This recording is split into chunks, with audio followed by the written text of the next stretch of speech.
Ama naming Diyos, Yahuwah.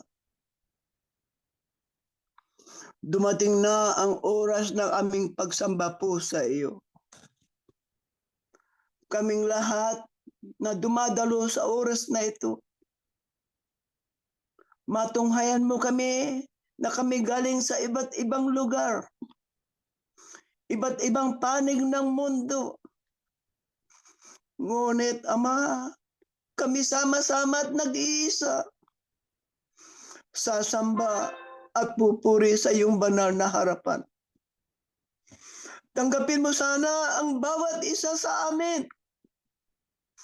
Patawarin mo kami sa aming nagawang pagkakasala. Tanggapin mo ang aming pagpupuri po sa iyo. Pagtanggapin mo ang bawat sambahayan, bawat pamilya na kasama namin, Ama. Kalugod-lugod kami sa iyong banal na harapan. Ama naming Diyos na Yahuwah, sa oras na ito sa aming pagsamba, inihanda namin hindi lang aming pagmumukha at aming pananamit. Inihanda namin aming puso at aming mga isip. Sana tanggapin mo ang bawat isa sa amin. Ang sana tunghayan mo ang aming pagsamba. Sana dalawin mo ang bawat sambahayan. Dalawin mo ang bawat isa. Idinadalangin namin sa iyo ang aming mga kasama na nasa nakakatakot na lugar. Ang aming mga kasama sa iba't ibang dako ng mundo na walang kapayapaan. Ang aming mga kasama na nasa Pilipinas na nagtatago. Ama naming Diyos, sa oras ng pagsambang ito, dalawin mo at hagipin mo ang bawat isa sa amin. Hindi ka namin inutusan, Ama, kundi kami lang nakikiusap sa iyo upang aming pagsambay hindi mapinsala. Kami ay karapat-dapat sa iyong banal na harapan. Pagpalain mo ang aming iyong kasangkaparing ministro sa amin. Buhos mo ang iyong pagpapala at pag-ibig. Madama ka namin ng bawat isa. Lahat kami ay makinabang. Lahat kami ay lumakas. Tulungan mo ang aming hanap buhay.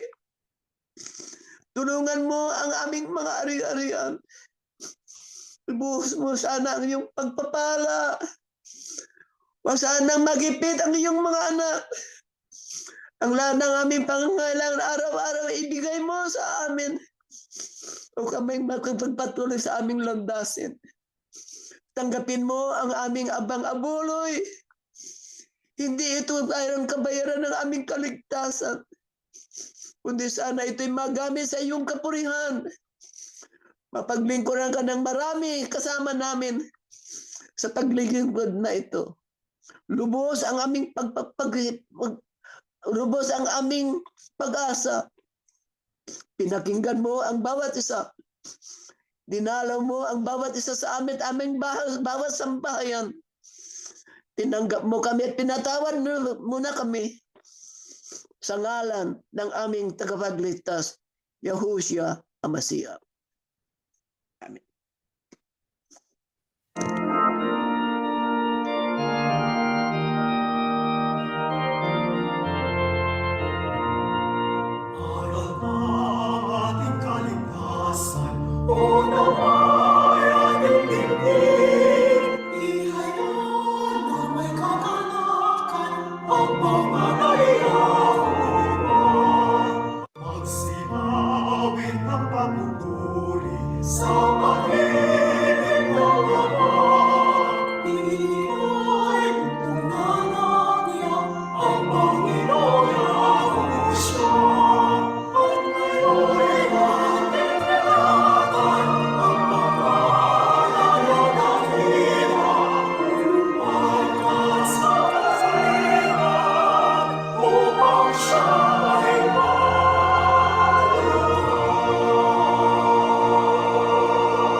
Mga magulang at mga kapatid, katulad ng ating pinag-aralan nung nakaraang pagsamba, ay atin pong natutunan ang naging kasaysayan nitong si Moises. Si Moises, nang siya po ay lumaki na, dumalaw siya sa kanyang kadugo o kalahi at nakita niya ang isang Ehipsyo na pinahihirapan ng kanyang kadugo o kapwa Ebreo, kanyang pinatay. Sa edad na 40 anyos, siya po ay pinaalis sa Ehipto at siya po ay nakatagpo ng asawa sa Midian. Namalagi siya roon sa loob ng 40 araw. Ibig sabihin ko 40 taon. At nang siya po ay utusan ng Panginoon Diyos na mapalaya ang mga anak ng Diyos doon sa pagkaalipin sa Ehipto, siya po'y 80 anyos na. At noong sila'y nasa daan ng paglalakbay, nagtagal sila ng 40 taon din. At komot itong si Moises, ang kanyang sinunod at ang kanyang pinili na desisyon ay yung kanya, hindi yung kalooban ng Diyos. Ang kanyang ginawa ay imbis na pagsalitaan yung bato para magkaroon ng tubig na maiinom ang bayang Israel at ang kanilang mga hayop. Ano po? Ang ginawa niya ay kanyang pinalo. Kaya itong si Moises, dahil sa kanyang pagkakamaling yon, siya po ay hindi nakarating sa lupang pangako sa Kanaan. Ipinatanaw lang sa kanya ng Diyos ang Kanaan. Diyan pa lang sa kasaysayan na yan, ay atin pong mababakas na dapat ay maging maingat sa pagpili para tayo po ay magkamit noong ipinangako ng Panginoon Diyos. Ayon sa turo ng Biblia, bagamat ang Diyos ay may plano sa tao. Pag binasa ninyo sa aklat po ng Efeso, we are predestined. Pag sinabing predestined, bago pa tayo ipanganak, meron na ang pinagtalagahan sa atin ng Diyos. Tayo itinalaga na sa ating Panginoong Yahusya upang tayo ay matubos at tayo ay makasama sa pamilya ng Panginoon Diyos at makaasa sa kaligtasan. Yun ang ibig ng Diyos. Yun ang gusto ng Diyos. Hindi ibig sabihin, katulad ng paniniwala ng iba, na ang predestination daw ay nakatakda ka na. Sa parusa, nakatakda ka na doon sa kaligtasan. Kaya kapag ka ikaw ang wikay, nakatakda na doon sa kaparusahan, kahit ano pang gawin mong kabutihan, mapapahama ka pa rin. Sapagkat nakatakda ka na sa kapahamakan. Yun ay mali. Maling pananampalataya po yun. Maling pananaw doon sa salitang predestination. Ang predestination, ibig ng Diyos sa tao, ay magkamit ang tao ng kaligtasan. Di po ba? Kaya iniukol niyang tao sa Kristo para mangyari po yun. Kaya mga kapatid, sa ating pag-aaral, gaya ng ating paksa, ang kalayaang bigay ni Yahuwah sa tao ay ang kalayaang makapamili ng ninanais niya sa buhay niya. Mga kapatid, ano ang kaisipan at damdamin ang naranasan ng mga unang tao ng Diyos ng pag-isipan yung kalayaan na pumili? Kasi pagka ikay pipili, gagamitin mo yung pag-iisip mo eh. Di ho ba? Pakinggan po natin itong unang talata sa ating pag-aaral dito po sa aklat ng Josue. Ngayon, kung ayaw ninyong maglingkod sa Panginoon, ay piliin ninyo sa araw na ito kung sino ang inyong paglilingkuran. Kung ang mga Diyos na pinaglingkuran ng inyong mga ninuno sa kabila ng ilog, o ang mga Diyos ng mga Amoreo ng lupain nila'y inyong tinitirahan. Ngunit sa ganang akin at sa aking sambahayan, kami ay maglilingkod sa Panginoon. Ang binasa natin ay tumutukoy ito kay Josue. Ang kausap niya ay ang kanyang mga kababayan. Nang sabi, kung ayaw ninyong maglingkod sa Panginoon, piliin. Nakita ninyo yung salitang piliin? Kaya ang tao ay binigyan ng Diyos ng free will na makapamili. Ang sabi pa diyan, piliin ninyo sa araw na ito kung sino ang inyong paglilingkuran. Kung ang mga Diyos na pinaglingkuran ng inyong mga ninuno sa kabila ng ilog, o mga Diyos na mga Amoryo na ang lupain nila'y inyong tinitirahan. Pero sa ganang kay Josue, sapagkat si Josue naging kapalit ni Moises nga para ipagpatuloy ang kanilang paglalakbay kasama ng mga Israelita tungo sa Kanaan na yun ang lupang pangako. Pero ang sabi nitong si Josue na yan ang ibig niya sana na maging desisyon din ng mga kababayan niya. Ang sabi, ngunit sa ganang akin at sa aking sambahayan, kami maglilingkod sa Panginoon. Kaya mga kapatid, diyan sa ating nabasang yan, aplikable po yan sa ating panahon. Tayo po ba ay maglilingkod kay Yahuwah o tayo maglilingkod sa ibang mga Diyos? Tayo ba'y susunod sa plano ni Yahuwah o tayo'y susunod sa plano ng iba? Ang Diyos po ay laging nagbibigay ng pagkakataon sa kanyang bayan na pumili. Sa makatuwid, ang ating responsibilidad ay mamili ho tayo. Ano yung ating pipiliin? Yung naaayon sa kalooban ng Diyos. Siyang paglingkuran natin. Hindi yung mga Diyos-Diyusan o kaya mga leader na ang ating pong susundin ay ang mga leader na ang kanila po na gusto ang nasusunod at hindi yung kalooban ng Panginoon Diyos.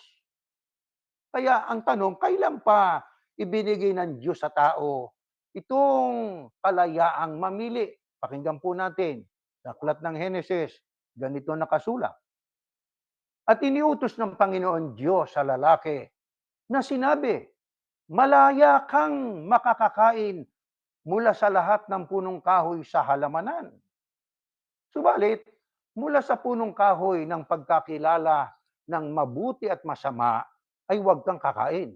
Sapagkat sa araw na ikay kumain niyaon ay tiyak na mamamatay ka. Kailan pa po ibinigay ng Panginoon Diyos sa tao ang kalayaang mamili? Abay, nung panahon pa ng unang tao na nilikha ng Panginoon Diyos. Ang sabi po diyan ay sinabi ng Panginoon Diyos sa lalaki, yan ay referido kay Adan, malaya ka na makakakain. Na makatid, may freedom ka na mamili nung kung ano man ang makakain mo sa lahat sa lahat ng punong kahoy sa halamanan. Pero ang sabi, subalit mula sa punong kahoy ng pagkakilala ng mabuti at masama, huwag kang kakain. Bakit? Sapagkat sa araw na ikay kumain yon, ay tiyak na mamamatay ka.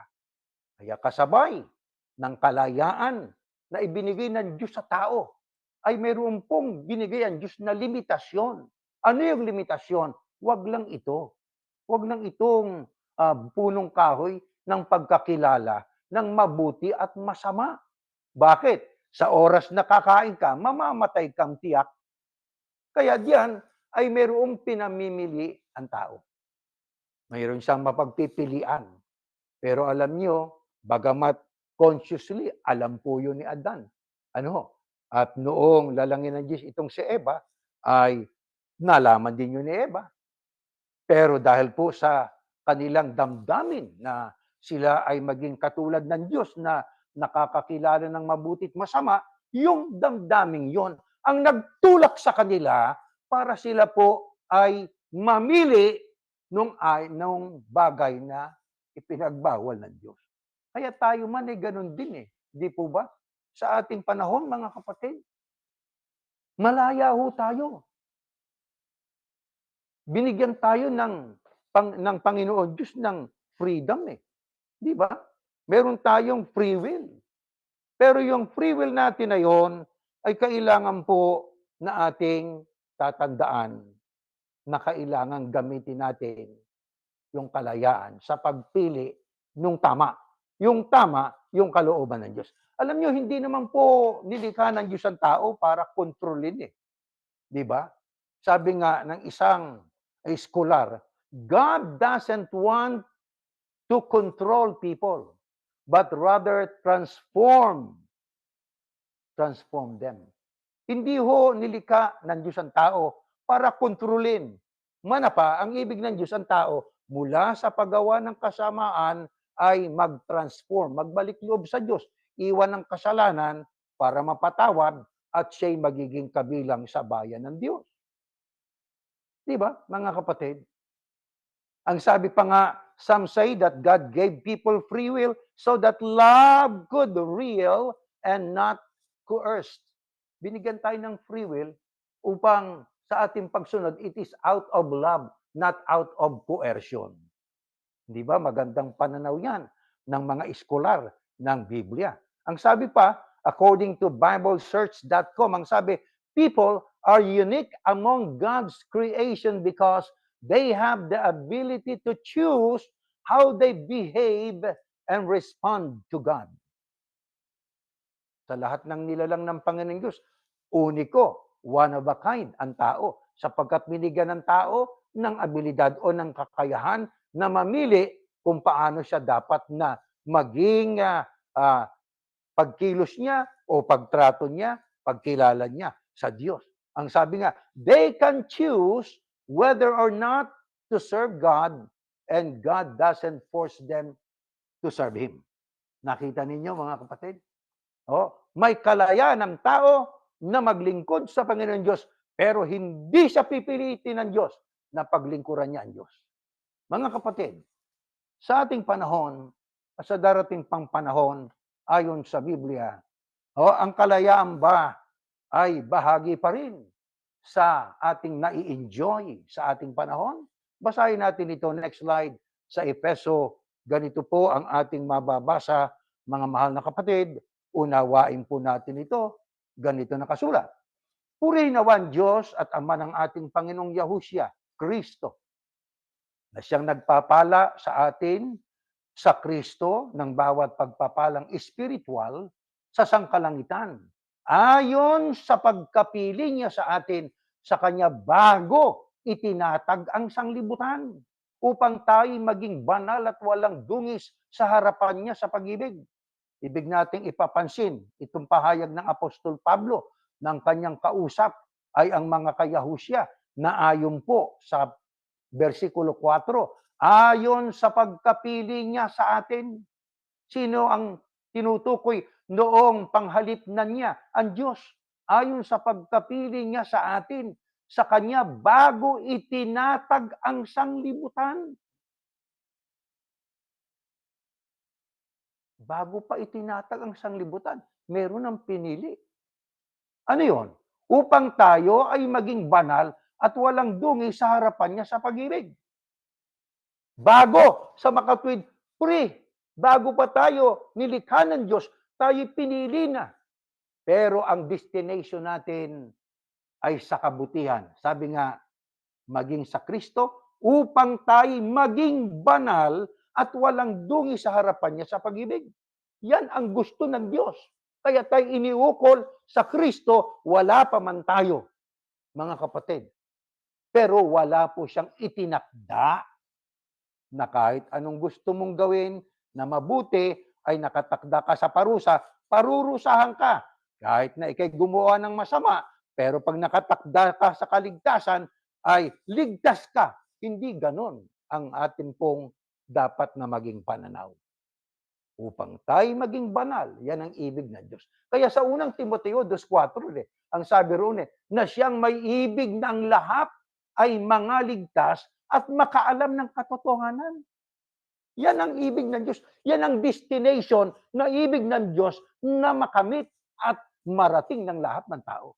Tuloy natin ang basa sa 5, tayo itinalaga sa pagkukupkup upang maging kanyang mga anak sa pamamagitan ni Yahushua Kristo ayon sa kabutihan ng kanyang kalooban para sa ikapupuri ng kanyang malwalhating biyaya na ipinagkaloob niya ng walang bayad sa atin sa pamamagitan ng minamahal. Sa kanya'y meron tayong katubusan sa pamamagitan ng kanyang dugo na kapatawaran ng ating mga kasalanan ayon sa mga kayamanan ng kanyang biyaya. Kaya ipinalaga tayo ng Diyos sa Kristo para tayo kupkupin sapagkat tayo po na tao ay nakagawa ng kasalanan. Ang kabayaran ng kasalanan ay kamatayan, di po ba? Kaya kailangan tayong kupkupin, tubusin ng dugo ng Kristo. At kapag tayo po'y natubos na ng kanyang dugo, ano ho ang ating matatamo? Natural, mapapatawad tayo sa ating mga kasalanan at tayo po ay tatanggap nung ating inaasahan. Na yun ang ibig ng Diyos, kaligtasan. Kaya mga kapatid, kailangan po sa ating pong pagpili, ating pong gamitin ang ating po na pag-iisip. Hindi yung emosyon, pag-iisip. Teka muna, ito bang aking pipiling ito ay naaayon sa kalooban ng Panginoon Diyos? Ito bang pipiliin kung ito ay makalulugod sa Panginoon Diyos? Ito bang pipiliin kung ito ay magbibigay sa atin ng karapatan para tayo ay makaasa sa kaligtasan sa araw ng unang pagkabuhay na yan ang araw ng pag-agaw o rapture?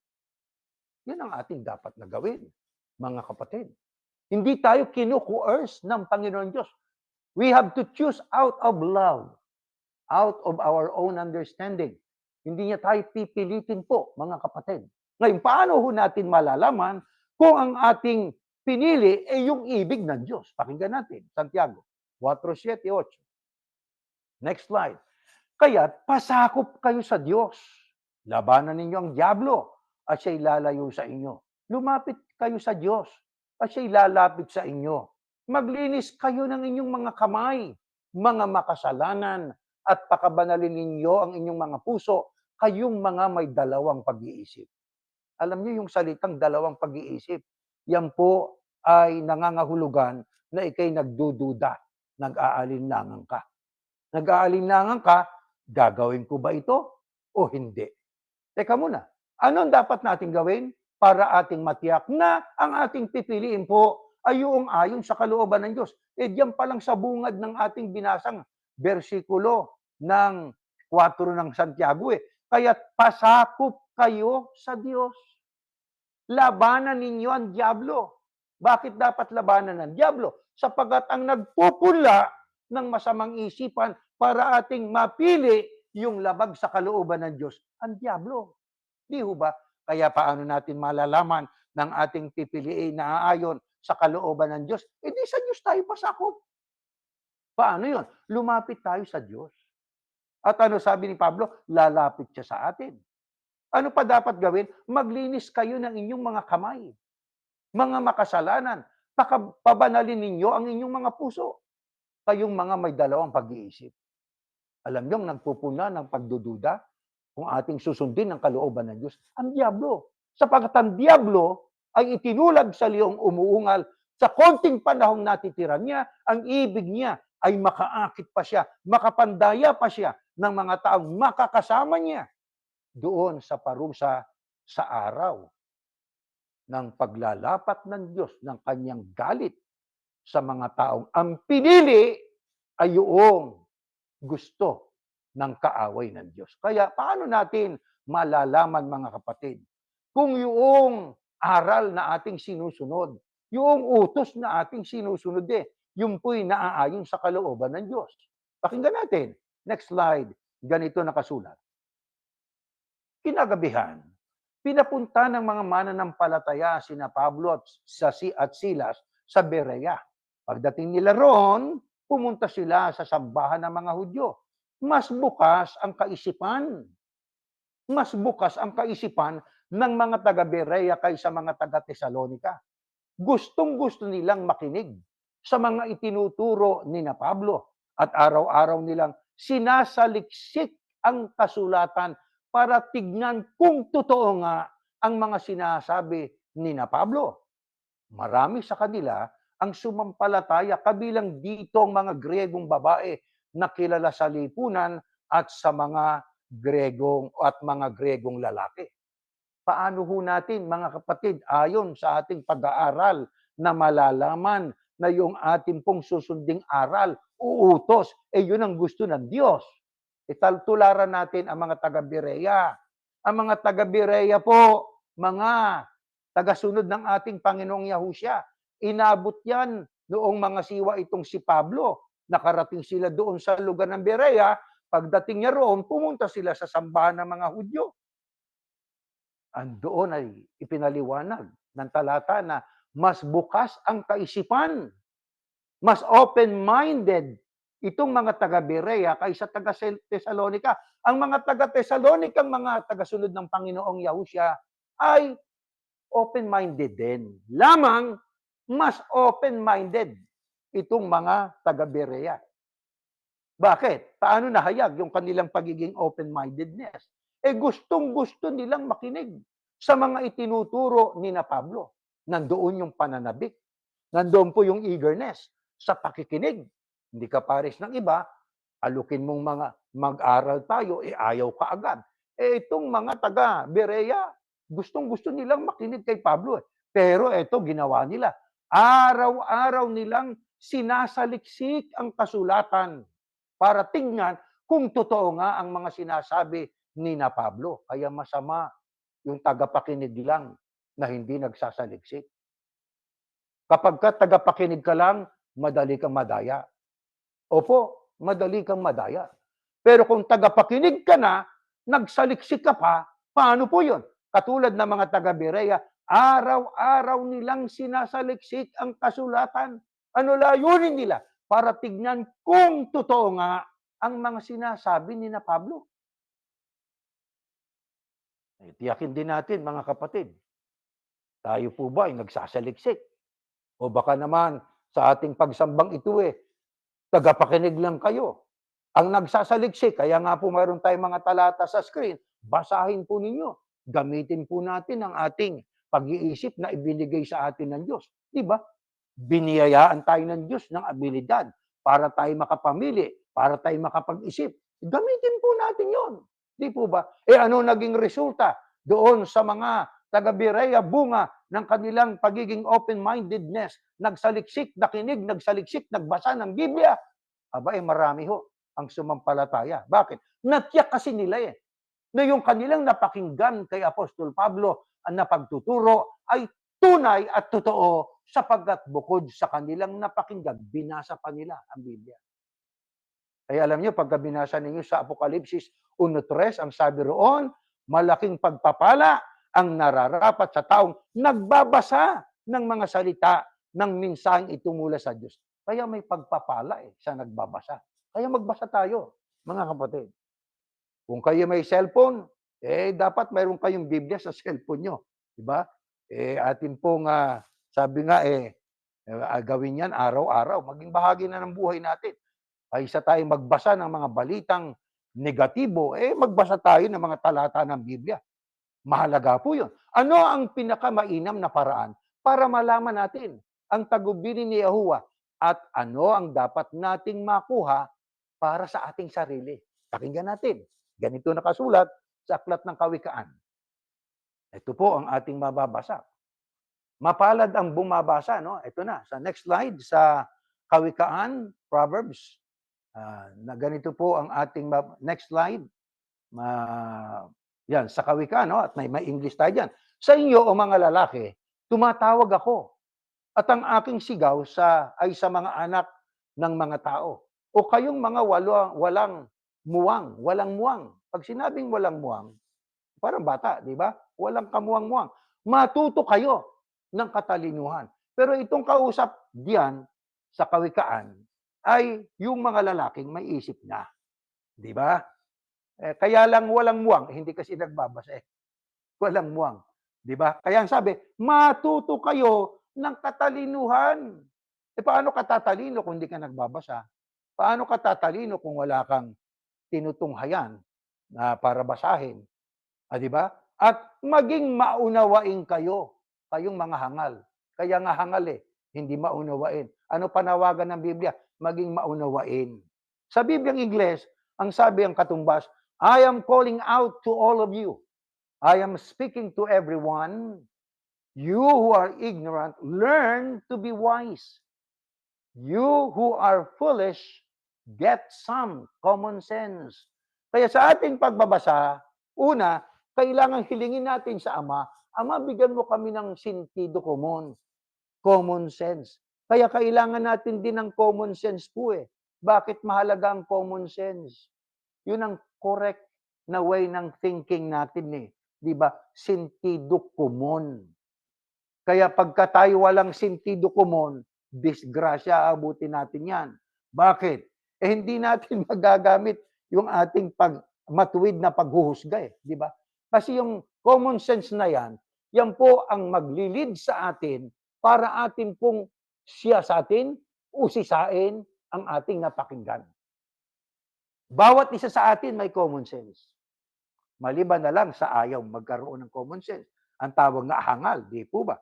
Kaya, yung pong common sense, mahalaga po yan Sapagkat, yan po ay kombinasyon ng pakikinig, pagtuklas ng kaalaman, paggamit ng pag-iisip, at paghuhusga ng batay sa katotohanan. Katulad halimbawa ng sinabi kanina, sa ganang amin, maglilingkod kami sa Diyos. Kayo, maglilingkod ba kayo sa ibang mga Diyos? Common sense lang po. Anong gagamitin natin?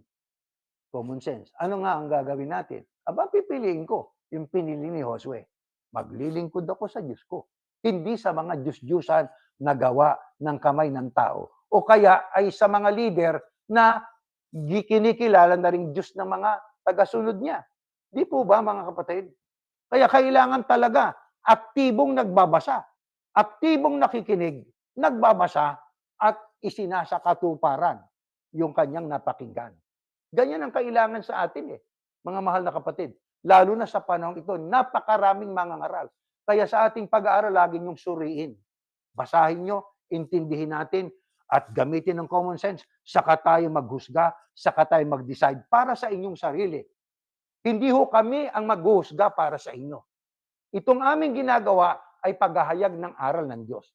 Ang ating po trabaho, makinig, i-digest, unawain, gamitin ang common sense, gamitin ang lohika, gamitin ang tamang pag-iisip, at ito ba'y maka-Biblia ba ito? Biblical ba ito? Saka tayo magdesisyon.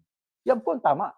Hindi katulad doon sa ating pinanggalingan, na sa totoo lang po, kung ano man ang aming ituro, doon pa ako nagtuturo, mga kapatid, talagang nakanganga, talagang hindi na nila inuusisa pagdating sa bahay, hindi na sila Pero nang dumating ng pagsubok sa iglesia, natuto na tayo magsiyasat. Teka muna, sabi nga, mukhang sintunado, kumbaga sa gitara, o kaya sa boses, no? Habang kumakanta, nagsintunado siya, nag-flat siya o nag-sharp. Teka po, na may problema ito. Kaya sa atin po, nang mangyari ang malaking pagsubok sa iglesia, tayo nagising, teka muna, ba't nangyari ito? May dahilan. Hindi mangyayari ang isang bagay nang walang dahilan. Sapagkat ang sabi ng Biblia ay bawat pangyayari ay may rason, mabuti man ang pangyayari o masama. May dahilan. Ba't nangyari ito sa iglesia? Mayroon palang dahilan. Ipinakita sa atin ng Diyos ang Kapitulo Isaias, Kapitulo 24, na doon sa silangan, sa mga pulo ng dagat, sa mga wakas ng lupa, mayroong magsasagawa ng pagtataksil ng kanilang pupurihin, hindi na si Yahuwah na Diyos ng Israel, kundi ang leader na nila. Kung hindi tayo nag-isip at kung hindi tayo nagbasa, hindi natin nalaman ang dahilan. Nag-set aside ang Diyos ng napakakaunting labi sa anak na babae ng Sion. Hindi natin alam yon. Hindi natin nalaman yon kung hindi tayo nagbasa. Pero sa ating pagbabasa, ano din ang kailangan? Panalangin. Di ho ba? Kaya yung image sa atin po, sa pagsamba, diyan sa ating titulo, makikita nyo nakaluhod. Di ba? Panalangin. Kailangan natin ng patnubay ng Espiritu Santo para gabayan tayo sa ating pagbabasa. Di ba? At doon sa unang 1:2, Kapitulo 2, 27, 25-27, pagka nasa iyo na ang anointing of the Holy Spirit, hindi mo na kailangan pang pumunta kahit kanino, sapagkat yung Espiritu Santo ang siyang gagabay sa iyo at magtuturo sa iyo ng katotohanan at hindi ng kasinungalingan. Kaya mahalaga din ang manalangin bago magbasa, bago gumawa ng isang desisyon, mga kapatid. Bakit nais ni Yahuwah na malaman natin ng lubusan ang kanyang katotohanan at ang kanyang mga tagubilin? Pakinggan natin dito po sa aklat ng Juan 8:31. Anak ko, huwag mong hayaang mawalay sa iyong mga mata. Ingatan mo ang magaling na dunong at mabuting pagpapasya. Alam niyo, pagka binasa natin sa Amplified na sinalin sa Tagalog na, ang sabi rito ay, diyan po, ibig ko sabihin, balikan muna natin yung talatang yan. Diyan po'y mapapansin natin kung gaano ang pag-ibig ng Diyos sa tao. Kung gaano niya kagusto ng tao ang kanilang piliin yung gusto ng Diyos. Kaya ang sabi, anak ko, huwag mong hayaang mawalay sa iyong mga mata. Ingatan mo ang magaling na dunong at mabuting pagpapasya. Yung magaling na dunong, yung dunong kaalaman yan eh. Ang magaling na dunong o kaalaman, yung kaalaman ng Diyos. Kailangan ng wika ay, huwag mo hayaang mawalay sa iyong mga mata. Ingatan mo ang magaling na dunong. Sapagkat yung magaling na dunong na inang kalooban ng Diyos, yan po ang ating kailangan. At doon natin maibabatay ang mabuting pagpapasya. Di ba mga kapatid? Kaya kailangan ingatan natin ang mga salita ng Diyos. Ang iba nga po sa pag-iingat nila, sinasaulo eh. Di ba? Ang iba naman ay kanilang ipinapaskil sa kanilang bahay, sa kanilang kwarto, yung mga talata ng Biblia na ibig nilang matandaan. Eh bakit? Dunong yun eh. Katotohanan yun, kaalaman yun na galing sa Panginoon Diyos. Na yun lang sa ating magsisilbing tagapagpapaalaala sa atin para ating magawa ang kalooban niya at makapagpasya ng ayon sa kalooban ng Diyos. Di po ba, mga kapatid? Ngayon, ayon po sa Biblia, mga kapatid, bakit gustong-gusto ng Diyos na tayo ay malaman natin ang lubusan ng katotohanan ng mga bili niya? Next slide. Ito nakasulat. Ganito po ang ating mababasa. Ayan. Nabasa na po natin yan. Next slide. Diyan na po tayo sa Juan. Ayan. Pagkatapos ay sinabi ni Yahushua sa mga Hudyong sumasampalataya sa kanya. Teka muna. Ang kausap dito ng Panginoong Yahushua, hindi ateo. Ang kausap dito ng Panginoong Yahushua, hindi mga taong agnostiko. May Diyos ba? Wala. Mayroon. Pero paano mo napatunayan? Yan ang mga agnostiko eh. Ang iba naman ay mga libre pensador, mga free thinker. Ganon. Ang kausap dito ng Kristo, mga Hudyo na mga sumasampalataya na sa Kanya. Ano sabi niya? Kung kayo, conditional, kung kayo'y mananatili sa aking salita, tunay ngang kayo'y mga alagad ko at inyong malalaman ang katotohanan at ang katotohanan ang magpapalaya sa inyo. Sa mga sumasampalataya, followers na ng ating Panginoong Yahushua, ano ang pinakabilin? Ang sabi, manatili kayo sa aking salita. Paano yung pananatili sa salita ng ating Panginoong Yahushua? Hindi sundin natin. Kaya doon sa ibang talata ng Biblia, sa pagtutulad ng ating Panginoong Yahushua, sa kanyang sarili sa isang punong kahoy, at ang mga tagasunod niya, mga sanga, ang sabi niya, ako ang tunay na puno ng ubas, kayo ang mga sanga, ang nananatili sa akin at ako'y sa kanya. Ang siyang nagbubunga ng marami, ang sangang nagbubunga, lilinisin para lalong magbunga. Ang sangang hindi nagbubunga ay aalisin, itatapon, masusunog. Kaya tayong sumasampalataya na sa Kristo, manatiling sumusunod. Bakit? Yun ang tatak, yun ang marka na tayo tunay na mga alagad niya.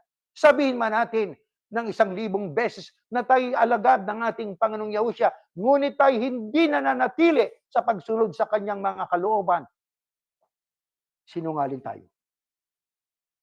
Oo, sinungaling tayo. Kailangan nananatili sa pagsunod sa mga aral, salita ng ating Panginoong Yahushua, sapagat ang salita ng ating Panginoong Yahushua ay mula sa Panginoon Diyos. Hindi ganang kanya yun. At ang sabi pa, at inyong malalaman ng katotohanan. Kaya sa ating pagsunod, hindi ba nyo napapansin? Lalong nararagdagan yung katotohanan eh. Di ba? At yung katotohanan ng ating tinatanggap na idinadagdag sa atin ng Panginoon Diyos, ang sabi, at ang katotohanan ang magpapalaya sa inyo. Kaya nalaman natin ang kalayaan natin. Di ba? Malaya na tayong magbasa, malaya na tayong magsuri. Hindi katulad doon sa kabila, nung tayo nandoon pa, wala, ang sabi nila, dapat umugnay kayo sa tagapamahala sapagkat sila sa amin ang wikay ipinagkaloob ang makaalam ng hiwaga ng karya ng Diyos. Sa labas, ang lahat ay ginagawa sa talinghaga. Oh. Nakikinig, hindi nakaunawa. Nakikita, hindi namamalas. Kaya sa kanila lang umugnay. Kita ninyo? Ano yun? Control. Control. Sa amin kayo makinig. Huwag na kayo magbasa, maliligaw lang kayo. Huwag kayo magbasa sapagkat baka kung saan kayo makarating. Sa amin kayo makinig. Kaya yung mga miyembro, maging ako noon, yun din ang paniniwala ko. Teka muna, baka hindi ito ayon sa pasya ng pamamahala. Aba, ang nagpapasya sila eh. Kahit nang nakasulat sa Biblia puti, pagka sinabi ng leader na itim, maniniwala yung marami na itim. Sapagkat sinabi ng leader nila eh. Pero sinasabi ng Biblia, puti. Kaya mas matimbang pa yung tinig ng leader nila kaysa salita ng Diyos. Di po ba? Ang sabi ng Panginoon Diyos ay huwag magtitiwala sa mga leader na mamamatay at ang kanilang plano ay mawawala. Di ba? Sapagkat ang mga leader ay tao, ang tao ay pwedeng magkamali. Ang tao ay pwedeng maging corrupt. Di ba? Kaya tayo pinasusunod doon sa mga salita ng Panginoon Diyos na nakasulat sa Biblia. Yan sana ang ating magawa, mga kapatid. Ang pag-alam ng katotohanan. Paano ba ako magtatamo noong inaasahan nating kaligtasan? Sabi doon sa atin, sa araw ng paghuhukom.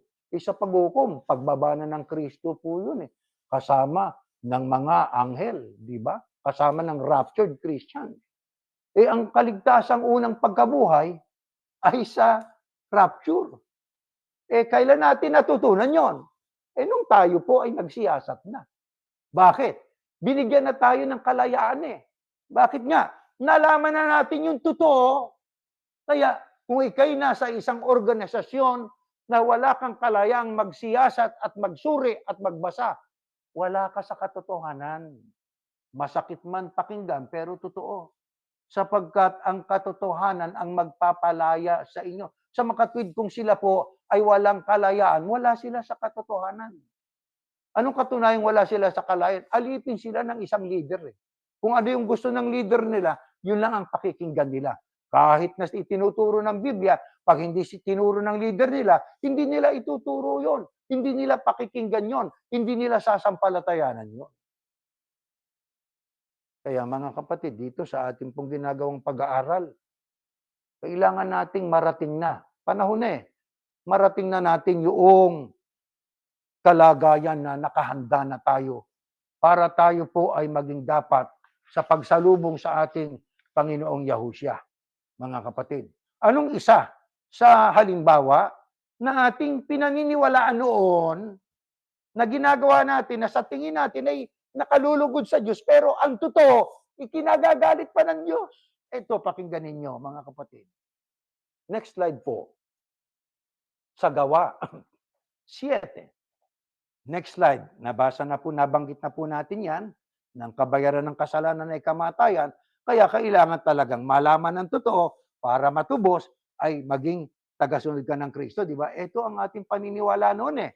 Ang dati, nung tayo nasa organisasyon, naniniwala tayo na ito'y nakalulugod sa Diyos.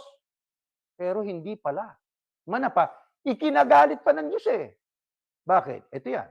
Gaymay, ang kataas-taasan ay hindi naninirahan sa mga bahay na gawa ng kamay o ng mga kamay, gaya ng sinasabi ng propeta. Ang langit, ang aking luklukan, at ang lupa, ang tungtungan ng aking mga paa. Anong uri ng bahay ang itatayo ninyo para sa akin? Sabi ng Panginoon, o anong dako ang aking pahingahan?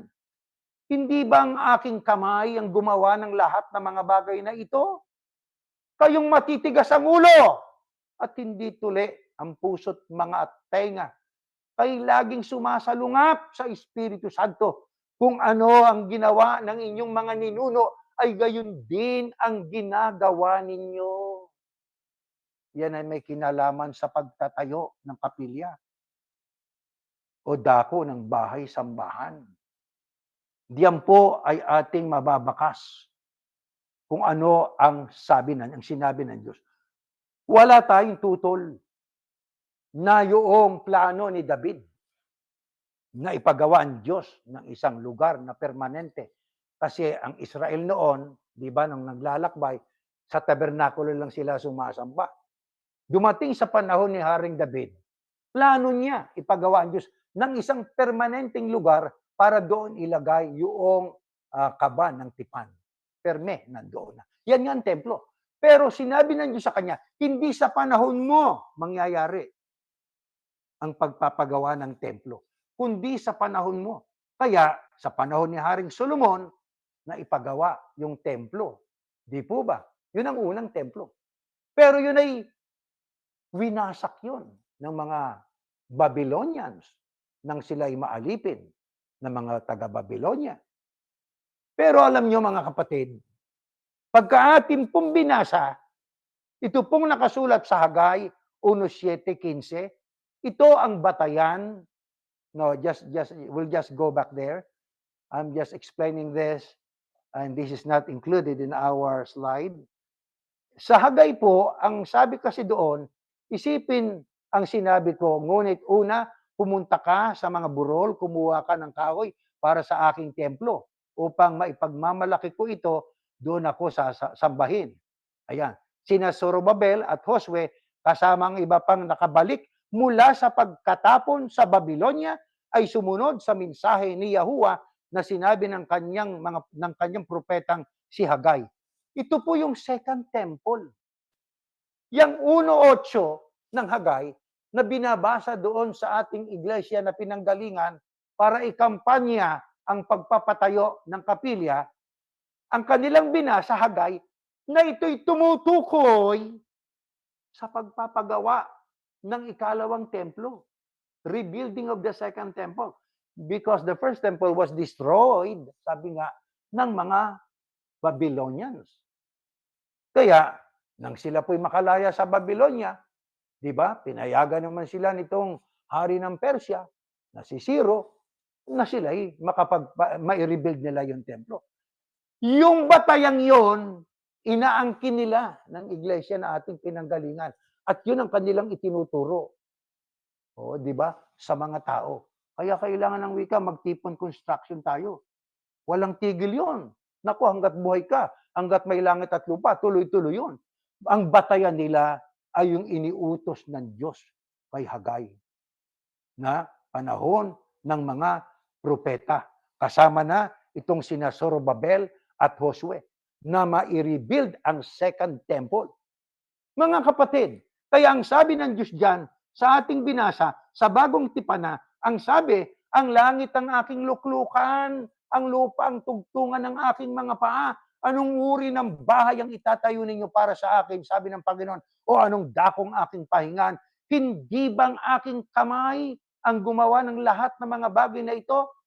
Ano tawag niya sa mga mapilit magpagawa ng kapilya ngayon? Kayong matitigas ang ulo at hindi tuli ang puso't mga tenga. Kay laging sumasalungat sa Espiritu Santo. Yang sinasabi natin, cherry picking, pinipik yung Hagay 1:8 i-apply at ituturo sa mga miyembro sa panahon natin, ang sabi ng Diyos, kayong matitigas ang ulo!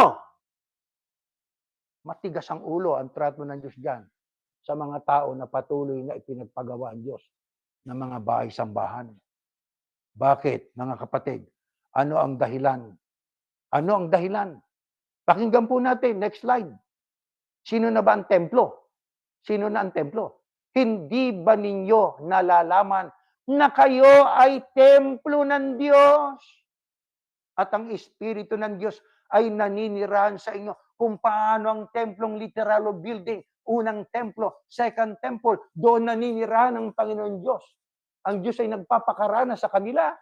Pero sa panahon natin, kayo na ang templo. Kaya ang sabi ng Kristo noon, di ba? Ito ang sabi niya, gibay niyo ang templo.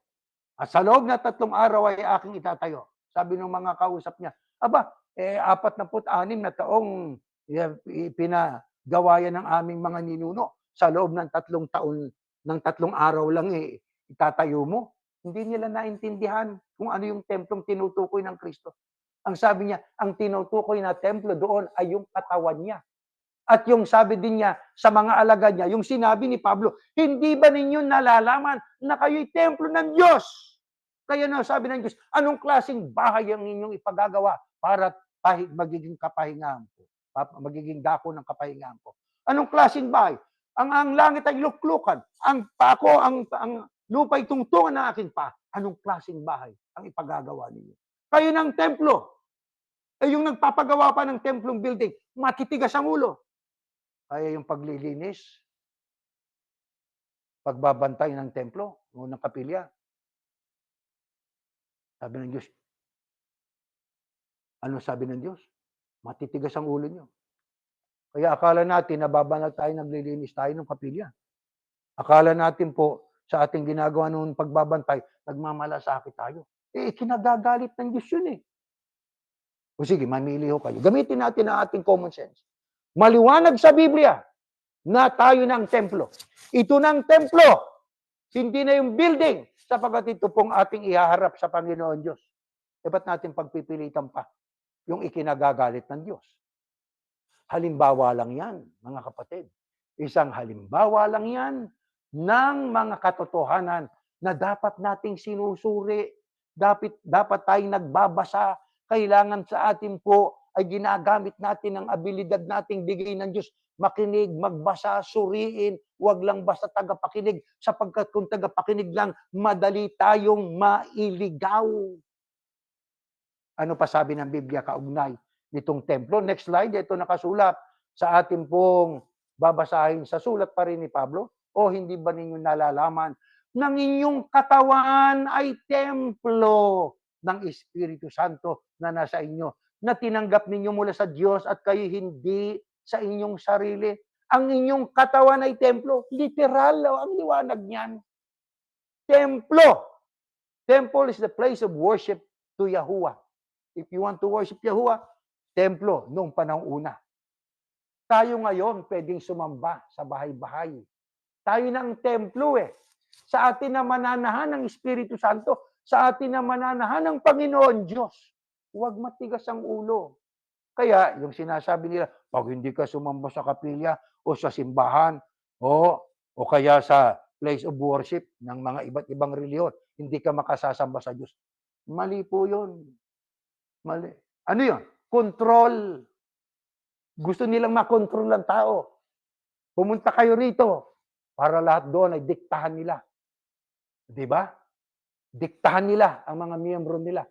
At saka babala. Pag hindi sinunod dito, hindi kayo magtatamo ng kaligtasan. Ito namang mga nakanganga. Ayun, nakanganga lang. Naghihintay. Nako, mga kapatid. Kaya salamat sa Panginoon Diyos. At tayo po ay kinaawaan niya na makalaya na. At tayo po'y pinalaya ng katotohanan. At yung katotohanan ito ang siya nating panghawakan. Itong dapat po nating naingatan, mga kapatid. Di ho ba? Ngayong alam na natin kung ano itong templo, kung alin yung templo. Ito yung katawan. Di ba, mga kapatid? Ang ating itinatayo ngayon ay yung tao.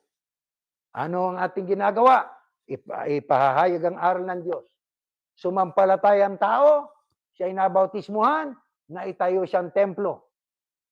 Hindi templong building ang ating itinatayo. Di po ba? Kaya ngayong alam na natin kung anong dapat nating piliin na pananampalataya. Ito ang templo, hindi na yung building.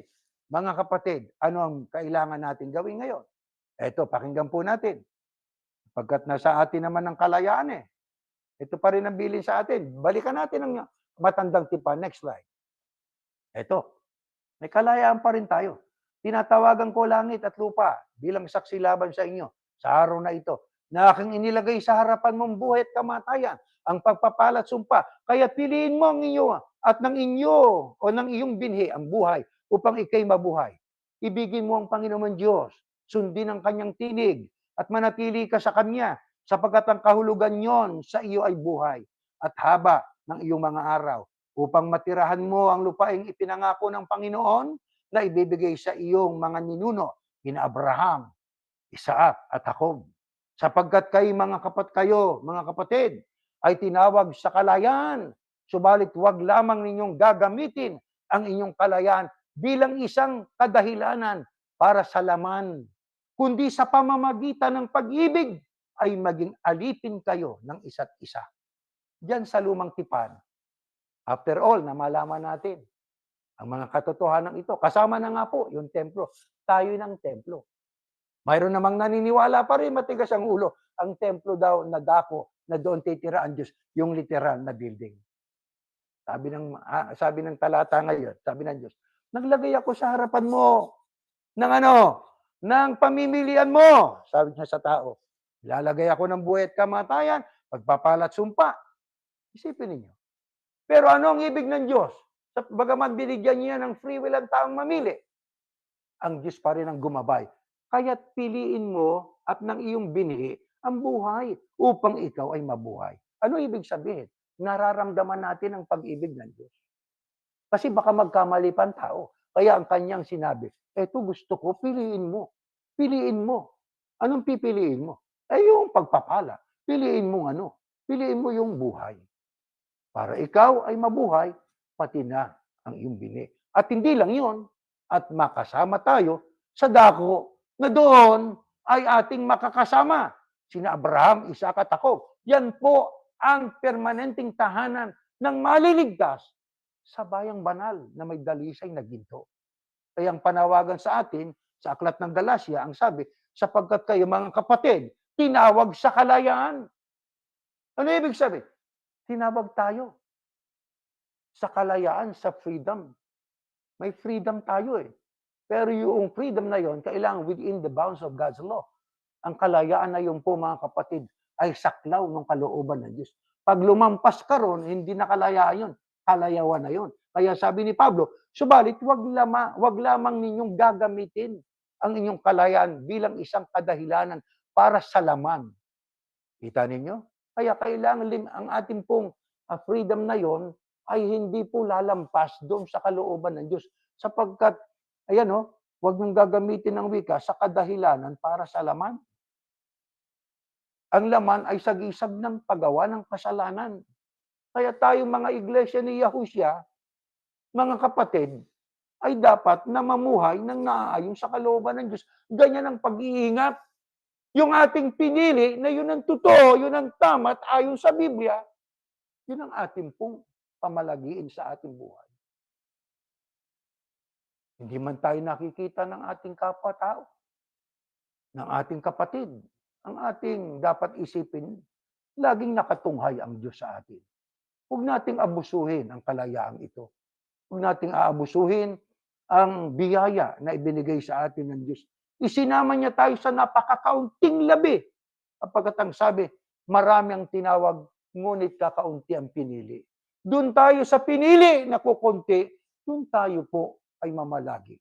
Pahalagahan natin ang ating napiling totoo, ang ating napiling naayon sa kalooban ng Ama, upang dumating man po ang anumang hirap sa ating buhay, iba na kasama natin ng Diyos. Hindi ba niyo nararamdaman? Ilang beses tayo nagkasakit, ilang beses na tayo siguro na dumaan sa pagsubok.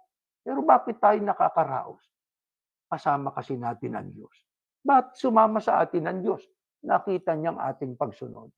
Nakita ng Diyos, tayo nilayuan ng ating mga kaibigan, tinakwil ng ating mga mahal sa buhay, tayo nanindigan kahit na tayo po ay nalulumbay, nalulungkot. Bakit? Ang kapalit ng ating po na tinanggap na pagtatakwil mula sa ating mga kaibigan at mahal sa buhay, pagsunod sa Diyos kasi ang kapalit noon. Di bali na. Basta kasama natin ang Diyos. Ano lamang gagawin po natin? Sama natin lagi sa ating mga panalangin. Mga mahal na kapatid. Sa Ama, na sana, Ama, maawa ka naman po sa aking mga kapatid, sa mga pamangkin pa namin, sa aming mga magulang na nandoon pa, sa iba't ibang paniniwala, na sana sila man po, bigyan mo po ng pangunawa. Sana po ay bigyan mo sila at bahaginan ng kaloob na katulad ng mga taga-Berean, nagbabasa, ginagamit ang kanilang abilidad sa pangunawa at sa pamamagitan ng patnubay ng Espiritu Santo, sana makarating din sila sa pangunawang aming tinanggap. Mga kapatid, umaasa po ang ating Panginoon Diyos na itong ating pinag-aralan na aral niya ay ating pong pahahalagahan. Sundin natin para tayo patuloy na nakapagbibigay sa Kanya ng kapurihan at kaluwalhatian. Tumayo po kayo at tayo po ay mananalangin. Ama namin Diyos, Yahuwah na makapangyarihan ka po sa lahat. Sa iyo kami ay lumalapit at naghahandog ng masaganang pasasalamat sapagkat, Ama, sa tulong at awa mo, sa pinagdaanan namin na katakot-takot na pagsubok, na iba't ibang uri na pagtatakwil, dinala mo kami sa isang pangunawa na kami po, Panginoon, ay sumasampalataya, ibinilang mo kami sa mga pinili. Kaya kami naman, Panginoon, ay nanindigan at nang mangyari ang isang malaking pagsubok sa aming pinanggalingang iglesia, kami po ay nagmuni-muni, kami ay lumuhod sa iyo, dumulog kami sa iyo, at kami ay humingi sa iyo ng tulong para ang aming mapili ay hindi yung mali na paraan, kundi yung tama, na yun ang ayon sa iyong kalooban. Ama, ngayong aming napili na ang tama, naliwanagan namin ng maraming katotohanan na noon ay lihim para sa amin. Sapagkat hindi itinuturo bagamat nakasulat sa Biblia. Pero yung kalayaan na yun ay amin pong italagang ipinagpapasalamat sapagkat naunawaan namin ang mga bagay na hindi namin naunawaan noon. Napili namin ang mga aral na ayon sa gusto mo. Ngayong taglay na namin ito, hinihiling namin sa iyo. Maawa ka po sa amin. Sana, wag namin gamitin ang kalayaang ito para amin pong magawa ang mga gawaing ayaw mo. Sana amin pong gawin ang pagbabagong buhay, ang patuloy na pagyakap sa iyong mga aral, ang patuloy na pagmamalasakit sa isa't isa, ang pag-iibigan at pagmamahalan, sapagkat yun po ay bahagi ng iyong mga aral. Inihiling din namin sa tagpong ito ng aming panalangin. Sa bahaging ito ng aming pagdulog, kaawaan mo rin po ang aming mga mahal sa buhay. Maawa ka po sa kanila, Ama. Malimit mong madinig ito sa amin, sapagkat ito ang nakikita mong laman ng puso namin. Aming pong inihiling sa iyo, Ama. Bigyan mo sila ng pagkaunawa. Magkusa silang magsiyasat habang mayroon pang pagkakataon na ibinibigay mo sa kanila. Maawa ka, dakilang Ama.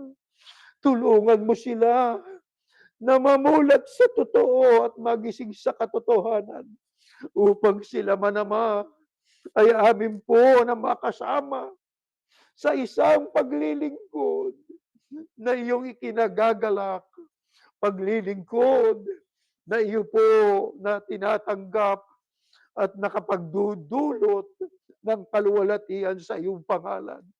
Aming idinadalangin sa iyo. Basbasan mo po ang sangkatauhan. Maawa ka sa aming mga kapwa-tao. Sana bigyan nila ng prioridad ang pagsisiyasat sa iyong mga aral.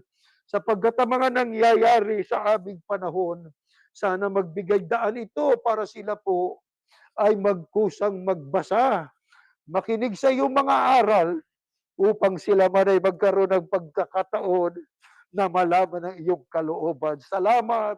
Salamat sa lahat ng mga biyayang bigay mo sa amin, sa lakas na pinananatili mo, sa pananampalatayang pinamamalagi mo. Hindi lamang sa amin, kundi maging sa aming mga anak, pati na rin sa aming mga apo. Sila'y lumalaki na ikaw ang kinikilalang Diyos. Ang pangalan mo Yahuwah at ang iyong anak ay si Yahushua. Sumasampalataya na kami. Iyon na pong inari ang aming panalangin. Iyon ang tinanggap ang aming pagsamba sa ngalan ng iyong anak, ang Panginoong Yahushua na aming tagapagligtas. Amen.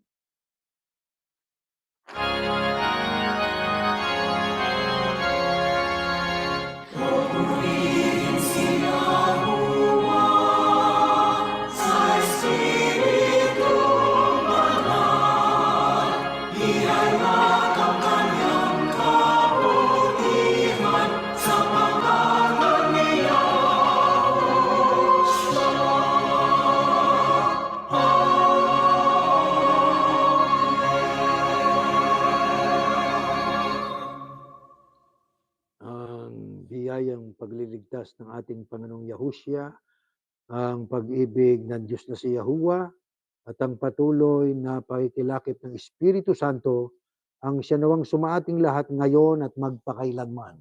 Amen. Mga mahal na kapatid, meron tayong ilang mga tagubilin po na ito po sana'y ating pong pahalagahan naman. Ano mga kapatid, kaya ko nasabing pahalagahan naman, sapagkat ang iba po ay pasensya na po sa totoo lang, hindi naman pinahalagan talaga ng iba eh. Ang iba nating mga kapatid ay talagang sabi nga lampasan eh. Hindi ho tayo galit sa mga kapatid na ganyan. Ano po, pero hinihikaya tayo ng Diyos. Lahat tayo naman po ay hindi lang tagapakinig, tagasiyasat, tagatupad. Ang sabi, you can give your donations at www.ofirpa.com and offerings at churchofyahushua.org. At saka yan pa, please share our faith to others and tell them they can worship via Zoom at 403-356-689 or via Facebook Live or through our website www.churchofyahushua.org. At saka isa pa po, ang ating pong binabasang palagi, sapagkat lumalala ang mundo, grabe nang nangyayari. Ano sabi?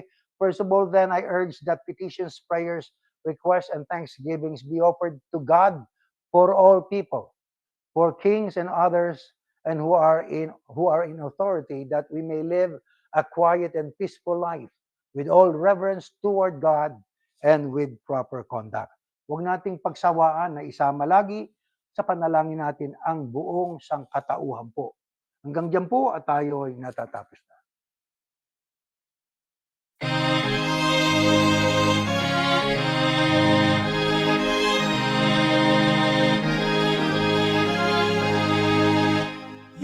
Puso natin ang aral ng Diyos Yahuwah at maging matatag. Pagkakyat na darating araw ng paghuhukom o kaya siya'y tingin mga labing ng iglesia.